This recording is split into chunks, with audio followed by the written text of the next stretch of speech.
Starfield, Bethesda's biggest mistake. Salutations, everybody. It is Maddie here today, sitting down to finally, I know it's been a little bit since this update dropped, but we're finally talking about that Starfield update. Indeed, I laid my hands on the June update, playing the brand new quest line, testing new weapons, testing the $10 quest line. Are you excited, boys? Armor system, yes, even testing the creations and seeing what's going on here. But look, I read the comments, right? I see them all down below. Whenever I talk about Starfield, some of you are like, I sleep, boring, I sleep. Okay, you're tired? Then let me introduce you to a mattress. Yeah, I thought so. Yeah, that sounded like a plug for a sponsorship. Okay. And some bad news for you when it comes to this update.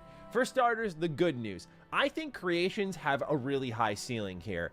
The bad news, I think they have the potential to be horrifically priced. Well, at the same time, technically, everything in any Bethesda game has, well, when it's player made, has had a very huge ceiling because everything that Bethesda makes is typically kind of sloppish. I want to dive into that first. It's a really strange situation because Bethesda provided a full free quest line where you unlock the Trackers Alliance and you're going to go ahead and chase down a bounty. Whoa. They unlocked a free 50% of the quest line. Only 50% of the quest line was free. The rest you have to pay. There's a huge difference between a free quest line and half a quest line. And I not only thought the story was good, but the dungeon was fun to explore as well. I'll get into why in a moment, but then afterwards I played the next quest line in the Trackers Alliance where you're going to hunt down the Vulture, and while the first quest line took me just around 50 minutes, the second one took me under 20, and you had to pay the equivalent of $7 for that. At the same time as I was kidding when I said it's a 20-minute quest line, but it actually is a 20-minute quest line for $7. Amazing. Someone who's tested Creation Club content across Skyrim and Fallout 4, I did notice some major differences. Things like, hey, all of this content for this Creation Club quest is on one planet. And so I got a good feel for typical BGS exploration, even if the stuff surrounding this quest line was procedural. And that does give me you poor sweet summer child, a little bit of optimism for what Starfield can feel like with better exploration. It also is fully voiced. All of the NPCs included are completely voiced. And you look at something like that versus in Skyrim where everyone was silent and quests had to work in a really weird way where it kind of broke you out of the experience. The system and the framework itself is a major step forward. However, what is scary, even after getting my answer from Todd on the Creation Club pricing, is the pricing for this stuff. I mean, It's not even the pricing. We have actually already talked about the pay to win mission, and well, the problem is that the first part of the quest is the good one, and it's free.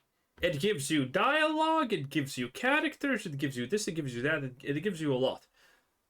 But the second part of the quest is boring. There's no more real interesting characters left. There's not really much. There's like one dungeon you go into, and that's supposed to be $10. Oh, I mean $7, and three of the $7 that you get $3 free if you buy the $10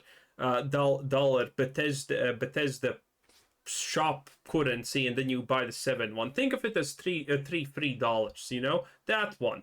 Yeah, it's horrible. $10 or really 10 if you've already spent your free Creation Club credits for what is an under 20-minute quest line. And it was a solid one, I guess, but for that price tag, that's oh, come on, you can't say it was solid. Everyone knows you're lying. It's insane to ask you to pay $10 for 20 minutes of gameplay.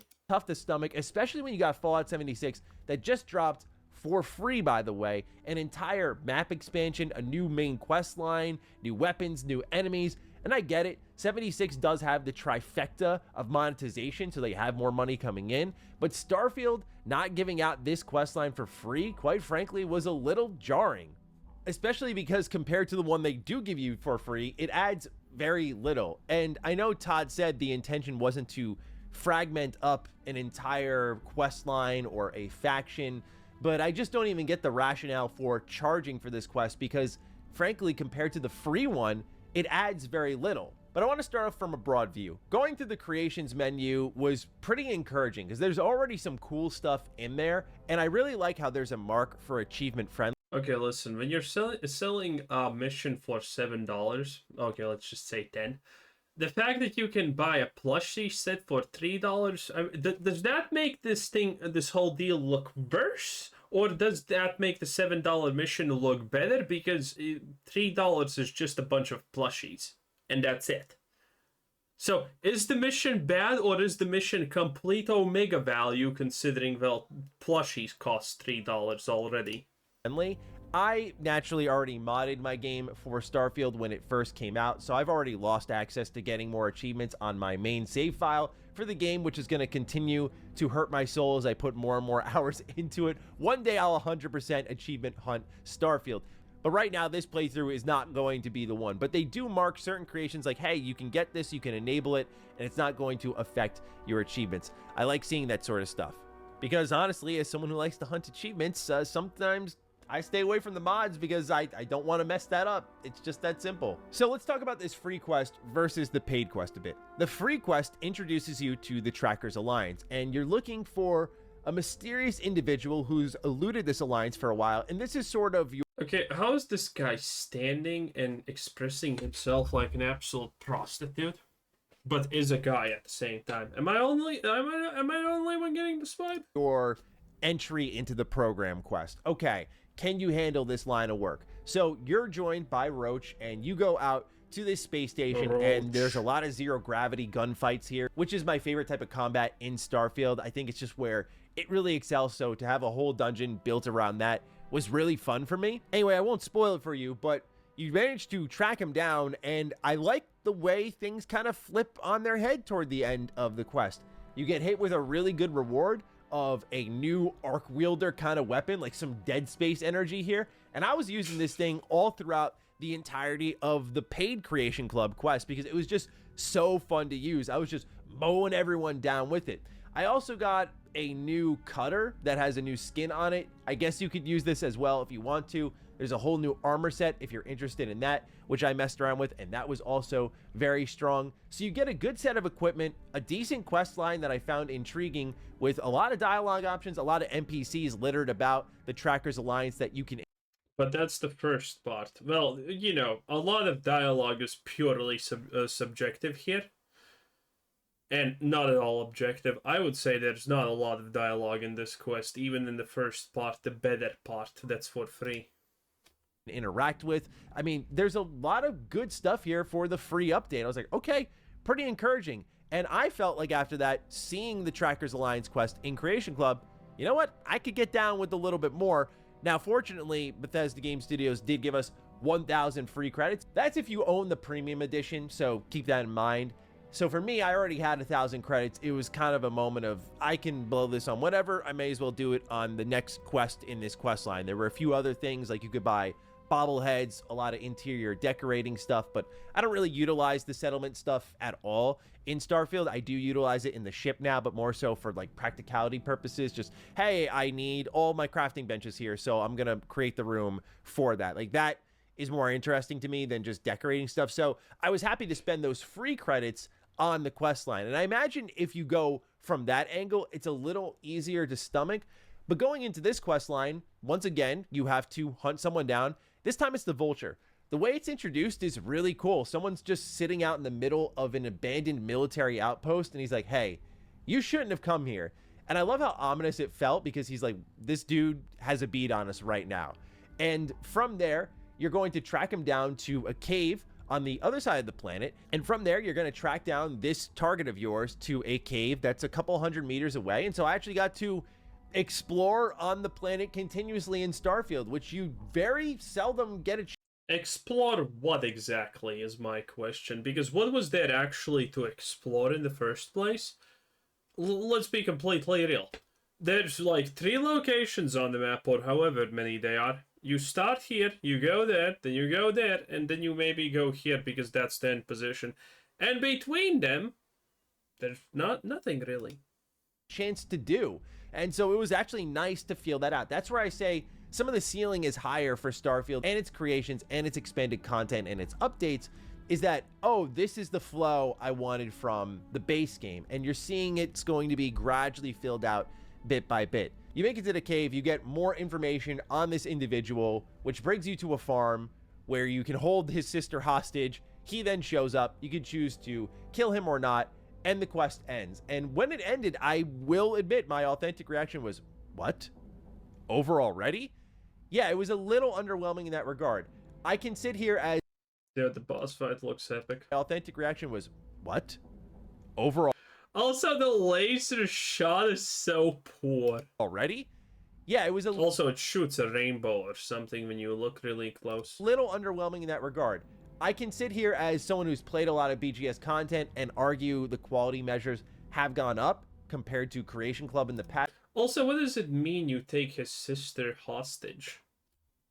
Dude, that's I guess comedically evil, honestly, again from Bethesda. So your only option is to take his sister hostage?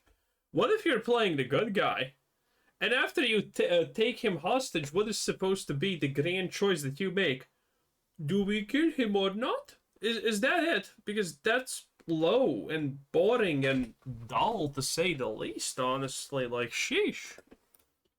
But the reality is, if you're Bethesda Game Studios and you want people to adopt this system in a healthy way, you got to put the modders in the best chance to succeed.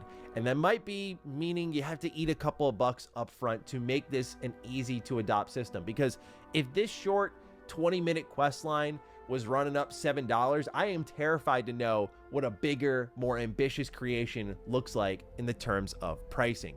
I get it. Now that they're more complex, they're bigger, they have voice acting attached to them, like they feel like official parts of the game, which is a good thing compared to what you got from Creation Club.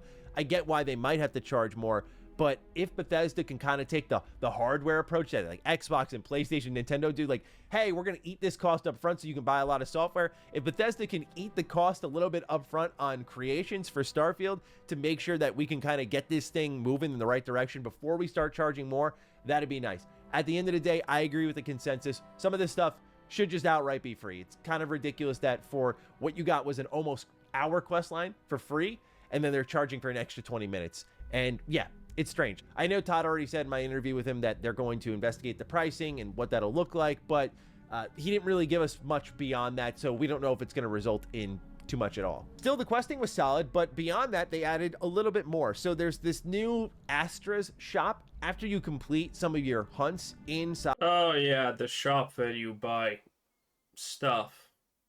The trackers. And it's stupid. I hope he's gonna show it, but it's really stupidly made. Alliance, you're gonna get this new... It's effectively a... Oh, here he is. Item that effectively serves as a currency. For those of you who've played Fallout 76, think of this like the Purveyor, where you can turn in your legendary weapons and roll new ones. That second part is more relevant for this shop, where you're going to trade in these Astras and you can roll for all types of legendary weapons. And for how many you trade in is how many traits you'll get on your weapon. So you trade in 2 Astras, you get 2 legendary traits. Trade in 3, you get 3 traits, and so on and so forth. Trade in 1, you get 1. Effectively, this is a system that's gambling, where the pay 1 Astra is you lose money, get nothing. Pay 2 Astra, you still kind of are losing money and getting nothing, because only 3 slot legendaries are actually good in this game, or 3 mod legendaries, or however you're supposed to call them. I don't honestly even remember at this point, but yeah, only they are good. Like, the fact that you can buy 1 or 2 is just essentially noob bait, and it's gonna make people mad. So forth, to a max of 3, might I add. So this shop is there for you to roll some new loot if you want, to keep you going back into the Trackers Alliance, farming these items, trading them in for some of the better loot in the game if you so desire. And they also added some new stuff. Translation. Effectively, Bethesda thought that there is no way to attract people to this without making it into literal gambling. For melee weapon users, like for example, when you're looting melee weapons, they're actually tiered now. There's new mods you can use to adjust them when you're crafting at the bench. But the big addition here, and this is one of the first mods that I actually added into Starfield, and if you watch my old modding videos for Starfield, it's one of the top mods I suggested, which is ammo crafting. Ammo crafting is here. You do need these primers, which are expensive, and some people have found it not worthwhile to craft. I feel like Bethesda's between a rock and a hard place with this one, and I say that because many people go, it's easy to get rich in Starfield. I have so much money, and then when people have to spend money, they're like, oh my god, it's too much money. I don't get it, but to me, I like the system. It works well where I'm just not going to be running out of ammo constantly. I already get a lot of ammo drops in the first place in Starfield, so to have that combined with crafting, I think it's good to have here. It felt like the missing element, quite frankly, and so I was happy to see it added in, and I think it works just fine. You have to still go to a research station. You have to invest materials in to then unlock the ability to craft ammunition, and then you can go to a workbench and you can craft your ammo there so you're fully stocked up. All in all, looking at the update broadly, I'm mixing in the potential of the future with what we have here. I'm a little mixed. Like, I want to say it's good. Okay, no, we're done. The future is mixed because people will actually make good mods for Starfield, right? Again, Bethesda just kind of thrives on the fact that people make the games for them to a certain degree. And that's all that's happening currently here. And, well, people are going to make decent mods for Starfield, but the question is, how expensive are they going to be? Yeah, that's probably the real question. You can probably spruce up Starfield to at least not feel shit, to a certain degree, by just spending like maybe $20 in the game with mods, because, you know, get better jetpacks, get better combat, get better inventories, you know, stuff like that. And maybe get a functioning world map. Who honestly knows at this point? But, you know, it's very interesting how these things are going to happen. And how is this going to happen in Starfield updates, aka bug fixes that still need to happen? Will this just break the mods constantly or whatever? How is this going to work? In any case, it's going to be an interesting time to be alive. And yeah, that was Mr. Matty Plays. Bye-bye.